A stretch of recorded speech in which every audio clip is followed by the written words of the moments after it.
Merhabalar, ben Huri. Huri Medek Mutfak'ta kanalıma mutfağıma hoş geldiniz. Evde tavası olan herkes kolaylıkla yapabilir. Fırına gerek yok.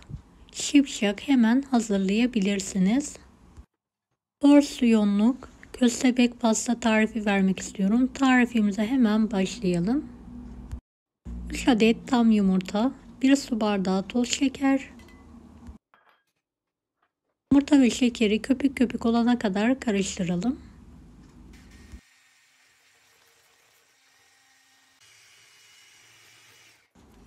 2 su bardağı un, 1 paket vanilya, 1 paket kabartma tozu,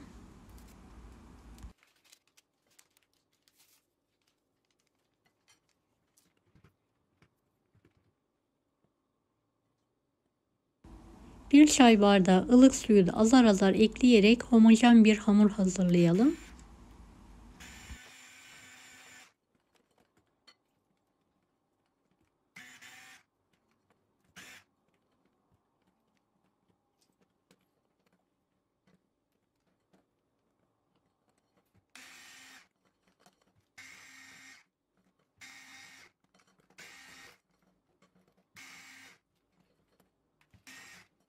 Hazırladığımız hamura 2 yemek kaşığı sıvı yağ ekleyelim ve tekrardan karıştıralım.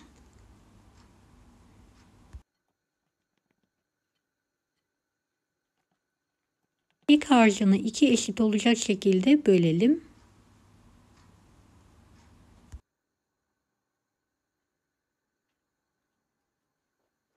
Tavamızı önceden ısıtalım. Çok az yağ ile yağlayarak her tarafını peçete yardımıyla yayalım. Kek harcımızın dökelim. Kısık ateşte kontrollü bir şekilde pişirmeye bırakalım.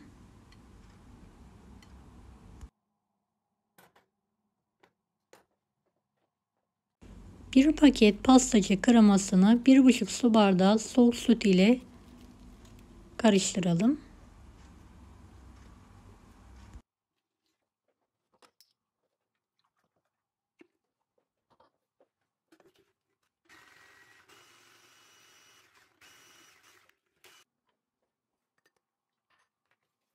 Yarım kase Hindistan cevizi ekledikten sonra tekrardan karıştıralım ve sıkma poşetinin içine alalım.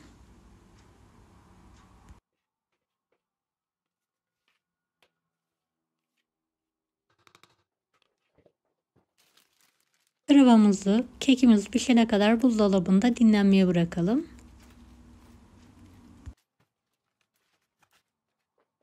Üzeri kabuk bağlayan kekimizi spatula yardımıyla ters çevirerek diğer tarafı da kontrollü bir şekilde kısık ateşte pişirmeye bırakalım.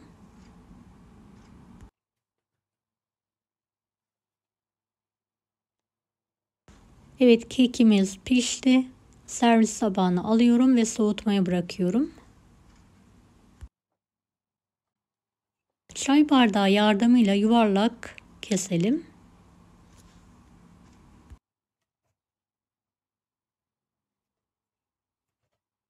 Kekim o kadar güzel oldu ki pamuk gibi. Fırında pişen keklerden çok daha lezzetli. Mutlaka bu yöntemle deneyin.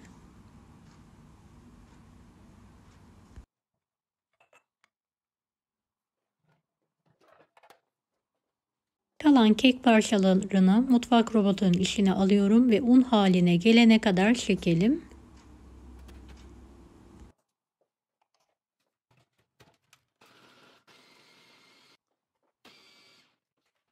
Videomu izlerken buraya kadar geldiyseniz yorum kısmına herhangi bir emoji bırakırsanız bana destek olmak için sevinirim. Kek parçalarını arkalı önlü olacak şekilde süt yardımıyla ıslatalım.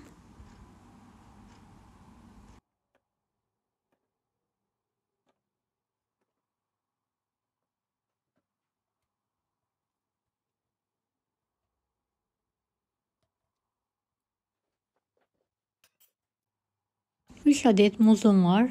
İnce olacak şekilde dilimliyorum. Her kek parçasına 4 adet muz dilimi olacak şekilde üzerlerine yerleştirelim.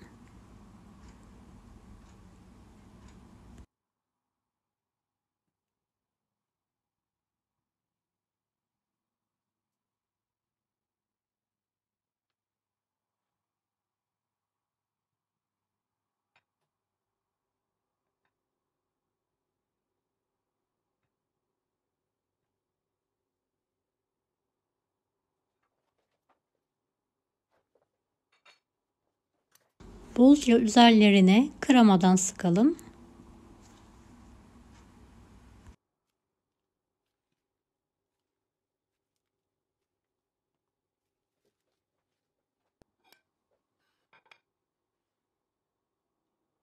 Her tarafına gelecek şekilde muntazam bir şekilde üzerlerini kek kırıntılarıyla mantolama yapalım.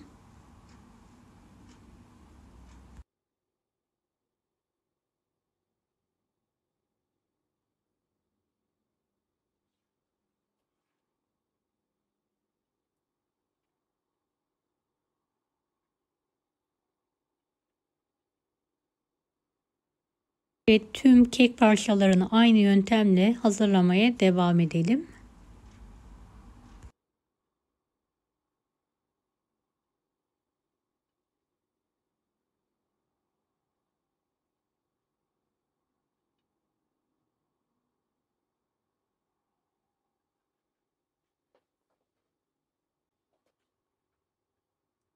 Hazır krema yerine evde hazırladığınız pastacı kreması da kullanabilirsiniz.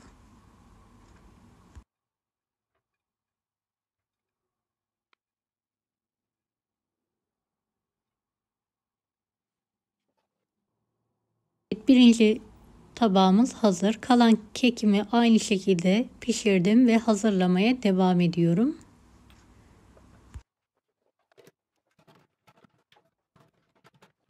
Kalabalık misafirlerinize hazırlayabilirsiniz. Gördüğünüz gibi bayağı bereketli bir tarif. İkinci kekimden de aynı şekilde hazırlamaya devam ediyorum.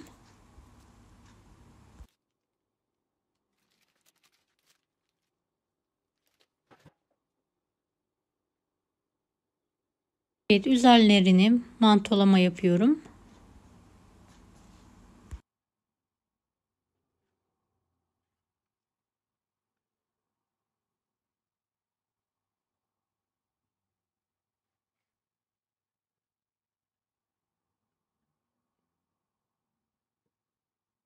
Daha önce hazırladığım porsiyonluk köstebek pastalarımı da diğerlerin yanına alıyorum. Buzdolabında biraz dinlendirdikten sonra servise hazırlayabilirsiniz.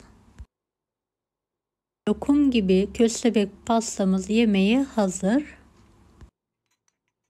Deneyecek olanlara şimdiden kolaylıklar dilerim. Kanalıma ücretsiz abone olmayı unutmayın. Bir dahaki videolarda görüşmek üzere. Allah'a emanet olun. Hoşça kalın. Daha farklı tarifler için bunları da izlemeyi unutmayınız.